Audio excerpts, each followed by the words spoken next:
Hello, ನಮಸ್ಕಾರ ಸ್ನೇಹಿತರೆ. ನಾನು ನಿಮ್ಮ ಪ್ರೀತಿಯ ಶಿವಾನಂದಿ. ಇಂದು ನಾನು ನಮಗೆ ಗೊತ್ತಿರತಕ್ಕಂತಹ ರೇಷ್ಮೆಯ ಕೃಷಿ ಬಗ್ಗೆ ಅಲ್ಪ ಸ್ವಲ್ಪ ಮಾಹಿತಿನ ಹಂಚ್ಕೊಳ್ಳೋಣ ಅಂದ್ಕೊಂಡಿದ್ದೀನಿ. ಅದರಲ್ಲಿ ಮೊದಲನೇದಾಗಿ ಕಿಟಕಿಗೆ ಯಾಕಪ್ಪ ಗೋಣಿಚೀಲ ಎಳಿಬಿಟ್ಟಿದ್ದೇವೆ ಅಂದರೆ, ಇದು ಬೇಸಿಗೆ ಆಗಿರೋದ್ರಿಂದ ಸ್ವಲ್ಪ ನೀರು ಹೊಡಿತಾ ಇದ್ದರೆ ವಾತಾವರಣ ಸ್ವಲ್ಪ ತಂಪಾಗಿರುತ್ತೆ. ಅದರಿಂದ ಹುಳುಗಳು ಚೆನ್ನಾಗಿ ಮೇಯ್ತವೆ. ಹುಳುಗಳು ಚೆನ್ನಾಗಿ ಮೇಯ್ದರೆ ಸೈಜ್ ಬರುತ್ತೆ. ಆದಷ್ಟು ನಾವು ಇದು ಬೇಸಿಗೆ ಆಗಿರೋದ್ರಿಂದ ವಾತಾವರಣ ತಂಪಾಗಿಡೋದು ನೋಡಬೇಕು. ನೀರಿನ ಅಂಶ ಕಮ್ಮಿ ಇರುತ್ತೆ, ಆದ್ದರಿಂದ ನೀರು ಹೊಡೆಯೋದ್ರಿಂದ ವಾತಾವರಣ ತಣ್ಣಗಾಗುತ್ತೆ. ನಂತರ ಈಗ ನಾನು ತೋರಿಸ್ತಿರೋಕ್ಕಂಥದ್ದು 4ನೇ ಹಂತದ ಹುಳು ಪಾಸಾಗಿ 6 ಮೇವು ಆಗಿದ್ದಾವೆ. ಅದರಲ್ಲಿ ನೋಡಬೇಕು, ಈಗ ಈ ಬೆಳೆ ಹೆಂಗೆ ಬರುತ್ತೋ ಗೊತ್ತಿಲ್ಲ, ಆದರೂ ನನಗೆ ತಿಳಿದ ಮಟ್ಟಿಗೆ ನಾನು ಹೇಳ್ತೀನಿ ನಿಮಗೆ. ನಾನು ಹೇಳೋದ್ರಲ್ಲಿ ಏನಾದರೂ ತಪ್ಪಿದ್ರೆ ಕ್ಷಮಿಸಿ. ನಿಮಗೇನಾದ್ರು ತಿಳಿದಿದ್ದರೆ ನೀವು ಕಮೆಂಟ್ ಮೂಲಕ ನನಗೆ ತಿಳಿಸ್ಬೋದು. ಹಾಗೂ ಈಗ ಏನಪ್ಪ ಅಂದರೆ, ಈ ಹುಳ ಇದೆಯಲ್ಲ ನೋಡಿ ಹೆಂಗಿದೆ, ಸಖತ್ತಾಗಿದೆ ಅಂದ್ಕೊತೀನಿ. ಇಲ್ಲಿ ನೋಡಿ ಒಂದು ಹುಳ ಮೇಯ್ತಾ ಇದೆ. ಅದರಿಂದ ವಾತಾವರಣ ತಂಪಿರಬೇಕು, ತಂಪಿದ್ದಷ್ಟು ಪಾಡು ಬೇಸಿಗೆ ಆಗಿರೋದ್ರಿಂದ.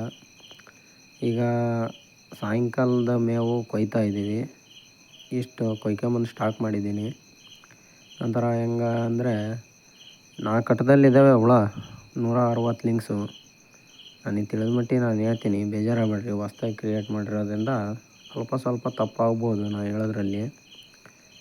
ಏನಪ್ಪ ಅಂದರೆ, ಈ ಹುಳುಗಳು ಚೆನ್ನಾಗಿ ಮೇಯ್ಬೇಕಪ್ಪ ಅಂದರೆ ವಾತಾವರಣದಲ್ಲಿ ಆದಷ್ಟು ಈಗ ಬೇಸಿಗೆ ಆಗಿರೋದ್ರಿಂದ ನಮ್ಮ ಕೈಲಿ ಎಷ್ಟು ಸಾಧ್ಯನೋ ಅಷ್ಟು ತಂಪಾಗಿಡಬೇಕು. ನೋಡಿ ಹುಳುಗಳು ಹೇಗಿದ್ದಾವೆ ಅಂತ. ಇವತ್ತು ಹರಡ್ಕೊಂಡ್ರಂಥ ಹುಳ ಅದು. 2 ಸೊಪ್ಪಿದೆ ಈ ಸೈಡು. ಈಗ ನೋಡಿ ಈ ಹುಳ ನೋಡಿ ಹೆಂಗಿದೆ, ಚೆನ್ನಾಗಿದೆನಾ?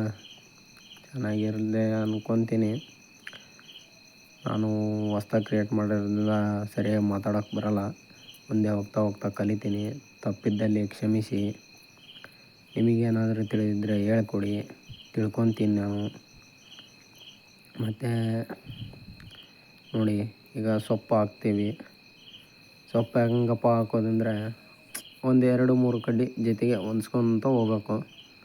ಅಲ್ಲಿ ಹಾಕ್ತಿದೆ ನೋಡಿ, ಹಿಂಗೆ ಹಾಕಿದ್ದೀವಿ. ಇದು ಒಂದಟ. ಈಗ ಸೊಪ್ಪು ಹಾಕ್ತಾಯಿದ್ದೀನಿ. ಆ ಕಡೆ ನಮ್ಮ ಅಪ್ಪವ್ರು ಹಾಕ್ತಿದ್ದಾರೆ, ಈ ಕಡೆ ನಾನು ಹಾಕ್ತಿದ್ದೀನಿ. ಹಾಕ್ಕೊತಾನೆ ಸ್ವಲ್ಪ ವೀಡಿಯೋ ಮಾಡ್ತಾಯಿದ್ದೆ.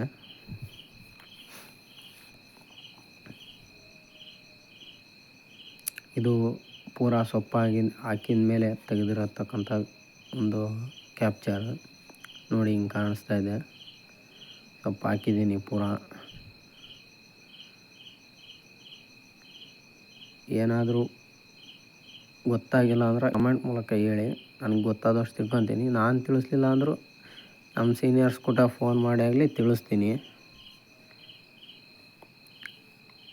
ನನಗೆ ಗೊತ್ತಿರೋದು ಇಷ್ಟು. ಆದಷ್ಟು ಪ್ರಯತ್ನ ಪಡ್ತೀನಿ ಇನ್ಮೇಲೆ ಒಂದೊಂದೇ ವಿಚಾರ ತಿಳಿಸ್ಕೊಡೋಕ್ಕೆ. ನೋಡಿ ಹೀಗಿದೆ,